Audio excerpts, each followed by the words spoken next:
Hello guys, അപ്പോൾ ഞങ്ങൾ പക്കവട, ചിലർ പറയും പക്കവട, ചിലർ പറയും. അപ്പോൾ ഞങ്ങൾ ഉണ്ടാക്കാൻ പോവുകയാണ്. ആദ്യം ഇതാ ഉള്ളി ഇങ്ങനെ കുഞ്ഞു മുറിച്ചിട്ട് ഇതാ 2 or 3 എരിവിനനുസരിച്ചിട്ട് മുളക് ഇങ്ങനെ കുഞ്ഞിതാക്കി അരിഞ്ഞു. ഞങ്ങൾ 2 മുളക് എടുത്തിട്ടുള്ളൂ. പിന്നെ നമ്മളെ കറിവേപ്പില ഇങ്ങനെ കുഞ്ഞിതാക്കി അരിയണം. ഇഞ്ചി ഇത്രയും അരിഞ്ഞിട്ട്, അപ്പോൾ ഇത്രയും അരിഞ്ഞിട്ട് നമ്മൾ ഇത്രയും സെറ്റാക്കി വെച്ചിരിക്കുന്നു. ഇനി നമ്മൾ അടുത്ത് ചെയ്യാൻ പോണത് ഒരു ബൗളെടുത്തിട്ട്, ബൗളല്ല പാത്രം എടുത്തിട്ട് ഒക്കെ കൂടി അതിലിടുക. അപ്പോൾ ആ ബൗളിക്ക് നമ്മൾ ഇട്ട് ഒക്കെ സെറ്റാക്കണം. ജസ്റ്റ് ഒന്ന് ഇളക്കി കൊടുക്കുക. ജസ്റ്റ് ഒന്ന് നന്നായിട്ട് ഇളക്കി കൊടുക്കുക. കൈ കൊണ്ട് ഇളക്കുന്നതാവും ബെറ്റർ, കാരണം ഇതൊക്കെ കൂടി മിക്സാക്കി നല്ല ഇതിൽ കിട്ടാൻ വേണ്ടിയിട്ട്.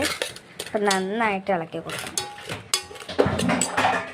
അതിലേക്ക് നമ്മൾ കുറച്ച് മിക്സാക്കിയതിലേക്ക് കുറച്ച് മൈദപ്പൊടി ഇടണം. കടലമാവ് ഇടാം, പക്ഷെ ഞങ്ങളടുത്ത് കടലമാവ് ഇല്ലാത്തതുകൊണ്ട് മൈദപ്പൊടി മാത്രം ഇടുന്നത്. എന്നിട്ടും നന്നായിട്ട് വീണ്ടും ഒന്നും കൂടി നന്നായിട്ട് മിക്സാക്കി കൊടുക്കണം. ഇതെല്ലാം കൂടി മിക്സാക്കി ഒരു ഉണ്ട പോലെ, ഉണ്ടല്ല അങ്ങനെ കട്ട പിടിച്ച് കിട്ടും. അപ്പോൾ നന്നായിട്ട് ഇളക്കി മിക്സാക്കി കൊടുക്കണം നമ്മളാദ്യം. അതിലേക്ക് നമ്മൾ കുറച്ച് അരിപ്പൊടി, നല്ല പൊടിയായിട്ടുള്ള ഇട്ട് കൊടുക്കുക. എന്നിട്ട് നന്നായിട്ട് വീണ്ടും മിക്സാക്കുക. ഇതിലേക്ക് നമ്മൾ കുറച്ച് ഇഡ്ഡലി മാവ് ഒഴിച്ച് കൊടുക്കുക. അത് നല്ല പൊന്തി വരൂലേ പരുവത്തിൽ, ആ പരുവത്തിലായ ഇഡ്ഡലി മാവാണ് ഒഴിച്ച് കൊടുക്കേണ്ടത്. എന്നിട്ട് വേണം നന്നായിട്ട് നമ്മൾ മിക്സാക്കുക. മിക്സായിട്ട് അങ്ങനെ മിക്സർ പോലെ വെച്ചാൽ ഇങ്ങനെ കട്ട പിടിക്കണ പോലെ നന്നായിട്ട് മിക്സാക്കി കൊടുക്കണം.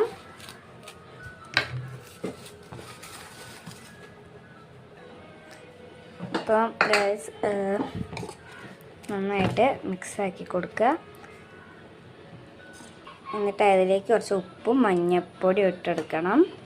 എന്നിട്ട് നന്നായിട്ട് മിക്സ്. ഏകദേശം അത് മൊരിഞ്ഞ് വന്നിരിക്കുന്ന ചായക്കൊക്കെ കൂട്ടാൻ പറ്റുന്ന നല്ലൊരു കറിയാണ്. അത് ഏകദേശം നല്ല കറുമുറ് പോലെ ആയി വരുന്നുണ്ട്. നമുക്ക് അമ്മ ഉണ്ടാക്കിയിട്ട് കൊടുന്നേരം. അപ്പോൾ എങ്ങനെയുണ്ട് ടേസ്റ്റ് നോക്കാം. അപ്പോൾ അതായത് നല്ല കറുമുറ് മൊരിഞ്ഞിട്ട് അമ്മ ഒരു പാത്രത്തിൽ പൊരുക്കിയിട്ട് നമുക്കൊന്ന് തൊട്ട് വെക്കാം.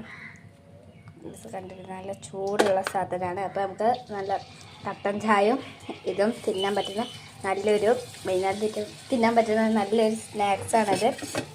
അപ്പോൾ ഇതെല്ലാവരും വീട്ടിൽ ട്രൈ ചെയ്ത് വെക്കുക. ഇഷ്ടമായാൽ ലൈക്ക് ചെയ്യുക, സബ്സ്ക്രൈബ് ചെയ്യുക. Tata bye bye, see U.